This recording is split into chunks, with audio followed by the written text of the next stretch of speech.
Hello students, welcome to GRD classes. तो आज के लेक्चर में हमारा जो चैप्टर हम स्टार्ट करेंगे उसका नाम है सेमीकंडक्टर। तो सेमीकंडक्टर डिवाइसेस के बारे में हम पढ़ेंगे और सेमीकंडक्टर्स क्या होते हैं इनके बारे में भी हमारा डिस्कशन रहेगा। ठीक है। तो आपको पता है कि जैसे रेजिस्टेंस जो होता है आर वो रो एल बाई ए होता है ना। ये हम चैप्टर 3 में पढ़ कर आए हैं। तो ये हमारे पास जो रो है दैट इज कॉल्ड रजिस्टिविटी होता है। ठीक है। अब रजिस्टिविटी जो होती है आपको पता है रो किसके बराबर हो जाएगा, आर ए अपॉन एल के बराबर हो जाएगा। इसकी यूनिट ओम मीटर बनती है। रजिस्टिविटी का रिलेशन एक और होता है दैट इज कंडक्टिविटी के साथ। तो कंडक्टिविटी क्या होती है बच्चों, ये सिग्मा होती है, ये 1 अपॉन रजिस्टिविटी की बराबर होती है। तो हमने रजिस्टिविटी और कंडक्टिविटी के बारे में डिस्कशन किया। हम रजिस्टिविटी और कंडक्टिविटी के बारे में अगर हम डिस्कशन करते हैं तो हमें पता है इनका इन्वर्सली रिलेशन है। तो रजिस्टिविटी कितनी होती है, 1 अपॉन कंडक्टिविटी। ये सही बच्चों को पता है। तो हमने इसकी क्लासिफिकेशन करी इन सॉलिड्स की जो हमारे पास सेमीकंडक्टर मटेरियल है। तो हमने क्या देखा कि अगर मैं मेटल्स की रजिस्टिविटी और कंडक्टिविटी के बारे में डिस्कशन करता हूँ तो रजिस्टिविटी जो लाई करती है मेटल्स की वो 10⁻⁻² से लेकर 10⁻⁸ ओम मीटर के बीच में लाई करती है। तो आपको पता है कंडक्टिविटी इसकी अपोजिट होगी। तो वो कितने में लाई करती है, 10⁻² से लेकर 10⁻8 साइमन पर मीटर। तो ये हो गया मेटल्स की रजिस्टिविटी और कंडक्टिविटी। ठीक उसी तरीके से हमने नॉन मेटल्स के बारे में भी पढ़ा। तो जो नॉन मेटल्स होते हैं, मैंने नॉन मेटल्स और यू कैन से इंसुलेटर की बात कर रहे हैं हम। तो इंसुलेटर में मैंने क्या देखा कि जो इनकी रजिस्टिविटी लाई करती है वो 10⁸ ओम मीटर के अराउंड होती है। ये बेसिकली क्या बताना चाहता है, सबसे पहले मेटल में एक और बात बता दूं मैं, इनकी लो तो रजिस्टिविटी है ना, और हाई जो है कंडक्टिविटी है।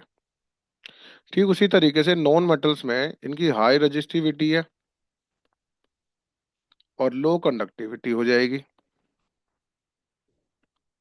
है ना। तो लो क्या हो जाएगी इसकी, कंडक्टिविटी। ठीक उसी तरीके से हमने सेमीकंडक्टर को भी रजिस्टिविटी और कंडक्टिविटी के टर्म्स में बताया। तो मैंने देखा कि जो रजिस्टिविटी है सेमीकंडक्टर्स की वो 10⁵ से 10⁻0 के बीच 0 के बीच में लाई करती है, दैट इज 1। और इनकी कंडक्टिविटी जो है वो 10⁻⁻5 टू 10⁻0 के बीच में लाई करेगी। तो मैं यहाँ कर देखता हूँ कि जो रजिस्टिविटी है और कंडक्टिविटी है ये इनकी इंटरमीडिएट रहती है ना। क्योंकि आपको यहाँ पर नजर आ रहा होगा, अगर यहाँ पर 10⁻0 लाई कर देंगे, यहाँ 10⁻⁻2 है, यहाँ 10⁻⁸ है, यहाँ 10⁻+2 है, यहाँ 10⁻8 है, तो आप देख रहे हैं बीच में कई सेमीकंडक्टर लाई कर रहे हैं जिसमें यहाँ पर इंसुलेटर और मेटल्स और नॉन मेटल्स दोनों लाई करेंगे। तो ये बीच के जो हो गए ये सेमीकंडक्टर हो गए जिसमें कंडक्टर भी आ रहा है और इंसुलेटर भी आ रहा है। ये हो गया आपके सेमीकंडक्टर। तो इस तरीके से हमने इनकी रजिस्टिविटी और कंडक्टिविटी के बेसिस पर क्लासिफिकेशन करा सॉलिड्स का। ठीक है। और इनकी हमने इलेक्ट्रिकल प्रॉपर्टीज के बारे में बताया। तो कहता है जो सेमीकंडक्टर एलिमेंट्स होते हैं हमारे पास, वो सेमीकंडक्टर होते हैं वो टेट्रावैलेंट होते हैं। और टेट्रावैलेंट वही होते हैं जिनके आउटर मोस्ट शेल में 4 इलेक्ट्रॉन्स होते हैं।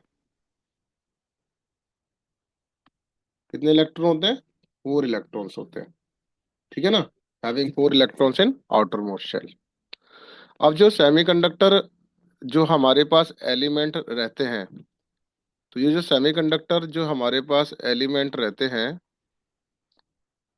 उनमें जो बेस्ट सेमीकंडक्टर है वो सिलिकॉन एंड जर्मेनियम है। सिलिकॉन एंड जर्मेनियम, क्योंकि सिलिकॉन के आउटर मोस्ट शेल में आप इस तरीके से 4 इलेक्ट्रॉन्स देख पाते हैं। उसी तरीके से जर्मेनियम के पास भी आउटर मोस्ट शेल में 4 इलेक्ट्रॉन्स होते हैं। क्लियर। तो ये चारों के चारों इलेक्ट्रॉन्स इस तरीके से अपने आउटर मोस्ट शेल में रिवॉल्व करते हैं। ओके। अच्छा, कंपाउंड सेमीकंडक्टर भी होते हैं। जो कंपाउंड सेमीकंडक्टर होते हैं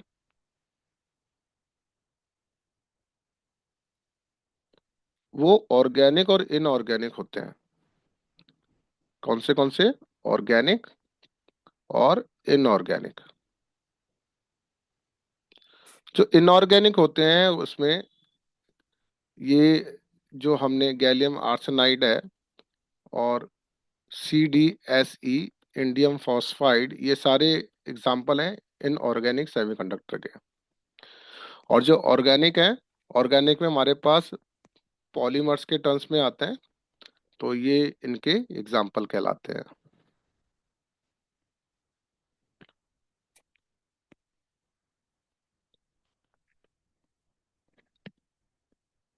ठीक है।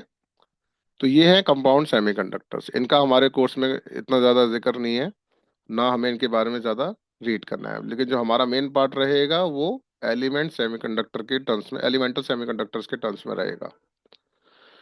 सेमीकंडक्टर डिवाइसेस जो होते हैं उनकी हाई रिलायबिलिटी होती है एंड लॉन्ग लाइफ होती है। आपने देखा होगा कि जैसे आप अपनी कार स्टार्ट करते हैं तो उस कार स्टार्ट करते टाइम आपको वहां पर एक साइन नजर आ जाता है कि पेट्रोल इतना बचा है, आपकी स्पीड इतनी चल रही है। ठीक है। आप आपका स्पीडोमीटर भी सारा कुछ लाइट के टर्म्स में नजर आता है ना, ग्लो करता हुआ नजर आता है। तो आपको ऑन द स्पॉट पता चल जाता है कि पेट्रोल भर खत्म होने वाला है, तो हम उसी टाइम पेट्रोल डलवा लेते हैं, है ना। तो ये जो ग्लो कर रहा है ये किसी बैटरी से कनेक्टेड है, क्योंकि सारा काम गाड़ी के अंदर बैटरी से हो रहा है। ठीक है ना, तो वो बैटरी इलेक्ट्रिक सर्किट्स क्रिएट कर रही है। तो उसमें जो एक सर्किट है वो सेमीकंडक्टर डिवाइसेस के थ्रू भी चार्ज पास होता है। वो क्या करते हैं, ये ग्लो करते हैं मटेरियल। तो ये इनकी लाइफ जो होती है काफी ज्यादा लॉन्ग होती है, और इनको स्मॉल अमाउंट की ही वोल्टेज की जरूरत पड़ती है अपना काम को स्टार्ट करने के लिए। ठीक है। ये स्मॉल साइज के होते हैं। तो कहता है कि semiconductor devices are small in size, consume low power and operate at very low voltage, at very low voltage. ठीक है। बहुत ही कम अमाउंट की इनको वोल्टेज की जरूरत पड़ती है। ऐसा नहीं कि सारी सारी बैटरी यही कंज्यूम कर जाएंगे, नहीं, बहुत ही स्मॉल अमाउंट, 2 से 3 साल तक ये आराम से काम कर लेते हैं एक ही बैटरी पर। ठीक है ना। तो कहता है it does not require any cathode heating for production of charge carriers. ठीक है। So it start operating as soon as it is switched on। ठीक है। तो जैसे ही स्विच स्टार्ट होता है उसी टाइम सेमीकंडक्टर डिवाइसेस जो होते हैं वो काम करना स्टार्ट कर देते हैं। ठीक है ना। तो उनके लिए हमारे पास वैक्यूम ट्यूब्स बनाने की जरूरत नहीं पड़ती। ठीक है। तो अगर मैं वैक्यूम ट्यूब्स बनाने की जरूरत नहीं पड़ती तो इस तरीके से हम क्या देखते हैं कि ये छोटी सी अमाउंट की वोल्टेज पर ही काम करना स्टार्ट कर देते हैं। क्लियर। अच्छा, जैसे कि डुअल नेचर में आपने पढ़ा है कि एक कैथोड ट्यूब होती है, उसमें हम एक लाइट की इंटेंसिटी को इंसिडेंट कराते हैं कैथोड की प्लेट पर, फिर एनोड की प्लेट पर वो जाके स्ट्राइक करते हैं इलेक्ट्रॉन। तो इतने सारी चीज़ों की हमें जरूरत नहीं पड़ती क्योंकि इनका साइज ही बहुत स्मॉल है। तो जैसे ही स्मॉल अमाउंट की लाइट इन पर इंसिडेंट होती है तो ये उसी टाइम ग्लो करना स्टार्ट कर देंगे और चार्ज का फ्लो करा देंगे। ठीक है। तो no vacuum has to be created for the flow of charge, for the flow of charge carriers. समझ में आया ये वाला टॉपिक। अच्छा, अब एक और पॉइंट है कि सेमीकंडक्टर डिवाइसेस जो होते हैं उनके लिए अगर हम स्मॉल अमाउंट की ही एक सिंपल एक्साइटेशन करा दें, ठीक है, हल्के से अमाउंट की हीट दे दें। लेट अस सपोज ये सिलिकॉन है, सिलिकॉन के आउटर मोस्ट शेल में 4 इलेक्ट्रॉन है और आपने इसके ऊपर हल्के से अमाउंट की हीट दे दी। ये चारों के चारों इलेक्ट्रॉन बेचारे लास्ट ऑर्बिट में रिवॉल्व कर रहे थे। इनके पास एक अपनी एनर्जी थी जो सिलिकॉन ने इनको रोक के खड़ा कर रखा था और अपनी ऑक्टेट में से रिवॉल्व करा रहा था। तो जैसे ही आपने इनको हीट दी तो ये अपनी ऑक्टेट को छोड़ के बाहर आ जाएंगे और now they called as free electrons. अब ये फ्री इलेक्ट्रॉन कहलाएंगे। क्लियर? तो कहता है कि सिंपल एक्साइटेशन और heat energy, simple excitation like heat, light और स्मॉल अप्लाइड वोल्टेज